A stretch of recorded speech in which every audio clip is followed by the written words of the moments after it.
బీహార్లో వరుసగా వంతెనలు కూలిపోతున్న ఘటనలపై ఆ రాష్ట్ర ప్రభుత్వం బాధ్యులపై చర్యలకు ఉపక్రమించింది.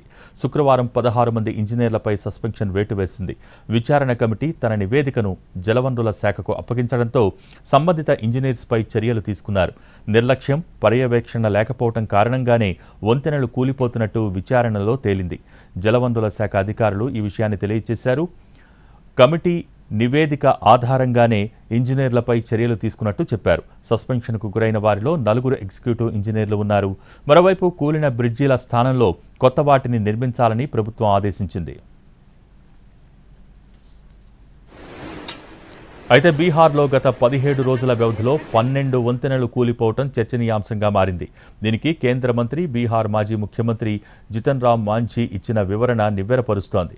ప్రస్తుతం రాష్ట్రంలో అసాధారణ స్థాయిలో వర్షాలు కురుస్తున్నాయని, అందుకే వంతెనలు కూలుతున్నాయని అన్నారు. వెంటనే దర్యాప్తు చేపట్టి బాధ్యులపై చర్యలు తీసుకోవాలని ముఖ్యమంత్రి ఆదేశాలు జారీ చేశారంటూ సెటైర్లు వేశారు.